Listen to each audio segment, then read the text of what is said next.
많은 분들이 근데 이것 때문에 고민하고 있는 것 같아요. 손발이 차고, 아랫배가 차고, 또 뇌행증 있잖아요. 인간 온도는 36.5도입니까? 이게 평균 그 온도라고 그래요. 몸의 온도가. 근데 온도가 뭐, 인간에게만 36.5도란 말이에요, 이게. 냉혈동물도 있어요, 냉혈동물. 물속에서 추운 곳에 있는 동물들은 온도하고 관계없어요, 거기는. 거기서 세포가 분열되고 잘 작동되도록 돼 있어, 그게. 그럼 달걀은 몇 도에서 알을 깝니까, 달걀? 38도라고 그래요.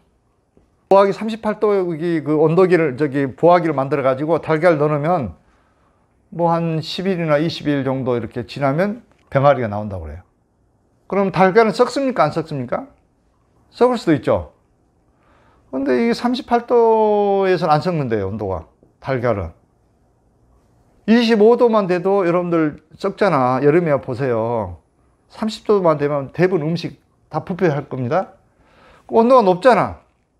사람도 마찬가지. 36.5도 되면은 아주 건강해져. 이게 온도 1도만 낮춰봐요. 35도. 어떻게 될까? 이 면역력이 무려 30%가 떨어진다는 연구 결과가 있어요. 그리고 현대인데 지구는 온도가 올라가고 있죠. 지금 온난화 때문에. 오존층을, 지구를, 자외선이라든가 이걸 보호해주는 막이 있는, 에너지 막이 있는데, 이 공해로 인해서 파괴되고 있어. 그래서 그 막을, 지구가 있잖아. 오존층이라고 에너지 막이 있단 말이지. 햇빛이 들어오면 딱 이걸 차단시켜주는 막이 있단 말이야. 에너지 막이, 보이지 않는 막이. 이게 공해로 인해가지고 구멍이 나고 있다고. 그러니까 햇빛이 그대로 들어와, 지구에. 그래서 빙하기, 남극, 북극, 이게 얼음이 막 녹아버리고 있어. 막. 지구 온도가 막 상승되고 있잖아요. 그런데 지구 온도는 상승됨에 따라서 만큼 인간의 체온은 올라가야 되는 게 아니고 떨어지고 있어요. 이게 문제죠. 인간의 체온은 떨어지고 있단 말이에요, 지금. 그래서 수시로 온도 체크를 해볼 필요가 있어요. 36.5도. 왜 그러면 36.5도가 돼야 될까요? 물론 이제 뭐 바이러스라든가 침투하면은 T세포하고 이렇게 싸워야 되기 때문에 싸우는 과정이 열이 올라가. 열이 올라간다고 막 39도, 40도 막. 그럼 열은 뭡니까, 그때는? 자연 치유력이죠. 열이 없으면은 바이러스 퇴치할 수 없기 때문에 막 열이 올라가가지고 퇴치를 싸우는 거예요. 이때 그냥 해열제를 먹여봐. 어때? 열은 떨어질 수는 있으나 바이러스는 죽지 않죠. 그게 문제야. 열 나면은 그거 치유제인데, 그런데 과도하게 열이 나면 문제가 되겠지만 적절하게 열이 나오면은 그건 치유 반응으로 받아들여야 된다고. 조금 미열이 있다 해가지고 뭐 약을 먹이거나. 그럼 요즘 같은 시기에는 이제 코로나일지 모르니까 뭐 열이 좀 나오면 점검을 해봐야 되겠죠. 요즘 같은 시대에는. 그래서 36.5도일 때 유전자가 온이 된다는 거예요. 정상화. 모든 유전자가 다 켜진단 말이지. 그래서 온도가 필요하다는 거예요. 온도가. 이게 35도로 떨어지면 유전자가 작동이 안 되는, 켜지지가 않아.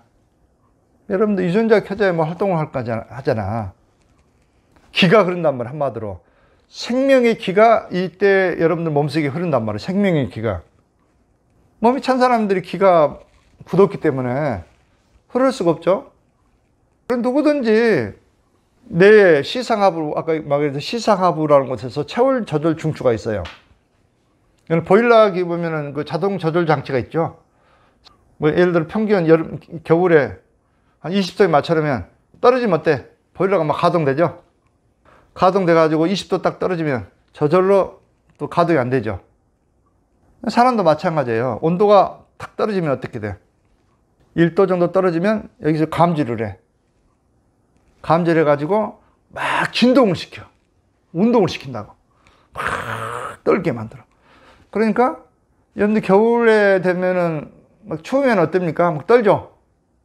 몸살 감기 나면 떨죠. 그건 무슨 반응이에요? 자연 치유 반응이죠, 그것도. 내가 막 떨도록 만들어 열을 낸다, 열. 온도를 올려주려고, 유전자를 정상화 만들기 위해서, 온도를 올리기 위해서 막 내가 알아서 시키는 거야, 그거. 저절로. 떨지 않으면 죽게 된단 말이에요. 유전자가 꺼져가지고. 그래 정상적인 사람들은 36.5도 체온 조절 장치에서 딱 알아가지고 이렇게 해준단 말이지. 그러니까 체온 걱정할 필요가 없어요. 근데 내가 좀 문제가 있거나 시상하부에서 체온 조절 장치가 문제가 있거나 이 장치가 여러분들 세포를 통제하려면 어떤 역할이 있어야 되겠어? 먼저 전제 조건이 여러분 몸이 체온이 안 떨어지게 만들어 주려면 이 체온 조절 중추하고 이 세포하고 연결이 돼 있어야 되잖아. 일단 신경으로 연결이 돼 있어야 된다고. 근데 그 신경이 예를 들어 마비돼 있고 굳어 있고 그러면 어때? 연결이 안 되잖아. 그래서 내려가도 처리해 줄 수 없는 거예요.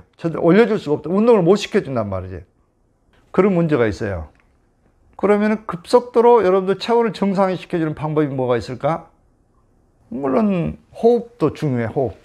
좀을 쫙 마시고 단전에다 딱 호흡을 가두고 딱 지시고 그래 보세요. 정지 딱 하게 되면은 호흡이 쫙 압력을 일으키면서 기가 전체를 딱 퍼지면서 몸이 체온이 올라가죠. 호흡을 통해서도 즉각 1 내지 3도 정도 올릴 수 있어. 여러분들 체온을 한번 해볼까요? 실습을. 자, 같이 봅시다. 이제 합장을 해보세요. 합장 두 손을. 자, 우리 피부호흡을 배웠죠. 피부호흡을 해보세요. 눈을 다 감고 들숨에 땅구멍으로 우주 빛이 들어오고 들숨에 날숨에 손바닥으로 나간다 생각하고 노궁구로 나간다고 생각하고 호흡을 해보시라고. 자, 들숨 날숨 들숨 날숨 들숨 날숨. 손은 평소에 34도 많이 나가봐야 왜? 겨드랑이에 따라 이렇게 탁 해야 36.5도가 올라가는 거지. 여기 온도는 34도나 5도밖에 안 돼 평소에. 근데 두 분 다 37.5도 같죠. 그건 뭘 의미해? 우리 선혜 양은 36.5도고 그것도 많이 올라간 거예요 사실은. 그래서 5분도 안 됐는데도 벌써 최소 2도 이상은 올라갔다고 봐야 되겠죠. 그렇죠. 이따 끝난 다음에 한번 재보시라고. 평소에 온도가 어떻게 되는가. 5분도 안 됐는데 2도 정도를 올릴 수 있다는 걸 증명했죠. 2도. 앞선에 그 앞 과정을 한번 해보니까 다 3도가 이상 올라가더라고. 온도가. 3도 이상 누구든 다 올라간다고. 그래서 호흡 수행은 진짜 중요한 거예요. 단전에 생각해봐. 단전에 탁 집중하고 똑같이 올리로 피부호흡으로 한다고 생각해 보세요. 그러면 1 내지 3도 올리는 것은 시간 문제지. 그렇잖아요. 이렇게 간단한 거예요. 체온 올리기는. 그래서 뜬무 수행자들은 어느 정도 올린다고? 16도. 선발해서 16도를 올린다니까. 그러니까 눈 위에서도 쫙 이렇게 명상을 하고 얼음 위에서도 명상하지. 그래서 추위를 못 느끼죠. 수행자들은 겨울 속에 물 속에 들어가면 어떻게 시원함을 느끼겠지. 그냥 얼마나든지 가능하단 말이죠. 수행을 통해서. 그걸 여러분들이 좀 느껴봤으면 좋겠어요. 아, 체온이라는 것은 얼마든지 수행자들은 마음대로 올릴 수 있다. 원하는 만큼. 체온을 1도만 올려도 면역이 50% 좋아진단 말이 있어요. 예를 들어 35% 정도 5도밖에 안 나갔던 사람이 1도 올라가면 어때? 면역력이 50% 좋아지는 거예요. 이렇게 건강과 면역에 직접적인 관계가 있단 말이에요. 체온은. 그러면은 근본적으로 일반인들은 그럼 어떻게 해야 되느냐? 수행도 안 하고 체온을 올리겠다. 그런 방법도 있어요. 일단 체온이 올라가려면 두 가지 방법만 딱 해결해 주면 돼. 호두고를 열어라. 복압을 떨어뜨려라. 이 두 가지만 하면은 체온은 즉각 올라갈 수 있어. 정상화 된단 말이에요. 후두골 이완하라. 이 말은 뭔 말이에요? 무슨 말입니까? 후두골. 후두골은 뇌 있잖아, 뇌. 후두골과 경추 1번 그 사이를 말해. 뇌, 뒤통수. 움푹 들어가는 곳. 아문이라든가 뭐 이런 왕골, 이 혈자리가 유치하는 곳이 있잖아요. 얘를 딱 눕혀가지고 이렇게 손가락으로 딱 대고 있어. 머리를 올려놔 봐. 그러면 손을 만져보라고. 체온이 떨어진 사람 여기가 안 들어가. 딱 굳어있기 때문에. 이걸 뭘 의미하냐면 중추신경이 얼마만큼 긴장됐다는 것을 알 수가 있다고, 손가락으로. 이게 쫙 기를 줘가지고 후두골을 풀어주면 뇌가 쫙 손이 들어가. 후두골이 열린단 말이지. 열림과 동시에 손발이 따뜻해져 버려. 금방, 즉시.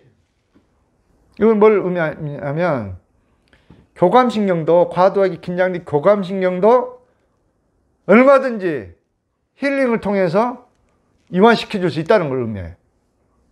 그러니까 손발 따뜻해지잖아요.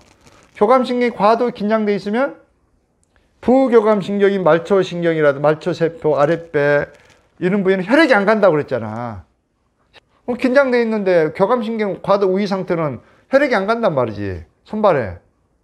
그리고 산후풍도 그렇게 생기는 거예요. 산후풍도 얼마나 스트레스 받습니까, 산모가. 산모 스트레스가 그 산후풍을 만드는 거예요. 그걸 아셔야 돼. 뭐 찬바람 쐬가지고 무슨 산후풍 걸렸다? 그러면 그건 과학적인 게 아니라고. 왜? 미국인들은 어때요? 애 낳고 찬물에 목욕합니까, 안 합니까? 찬물에 목욕한단 말이지. 그래도 왜 산후풍 안 걸려? 우리나라 사람들은 애 낳고 얼마나 스트레스 받고 그 며느리 그 스트레스 받겠어요. 그런 스트레스가 과중돼 가지고 내가 경직이 돼버린 거야. 그래서 산후풍이 있는 것이지 무슨 찬바람 쐰다고 해서 산후풍 걸리나요? 그러려면 미국인들도 외국인들도 똑같이 그렇게 걸려야 될 거 아니에요. 에어컨 바람 팡팡 쏟아지고 찬물에 지금 막 목욕 샤워하잖아, 애 낳고 나서. 그런 사람들도 산후풍이 걸린다면은 그 과학적이지만은 그 사람들은 우리하고 틀리단 말이에요. 애 낳고도. 우리나라는 막 찬바람 쐬면 안 된다 해가지고 막 이불 몇 개 이렇게 감고 있잖아. 그거는 분명히 스트레스 때문에 그렇다. 그 산모 애들은 완전히 그 스트레스 안 받도록 해주라. 축복해주고 사랑을 듬뿍 주고 시어머니 사랑 특히 필요해.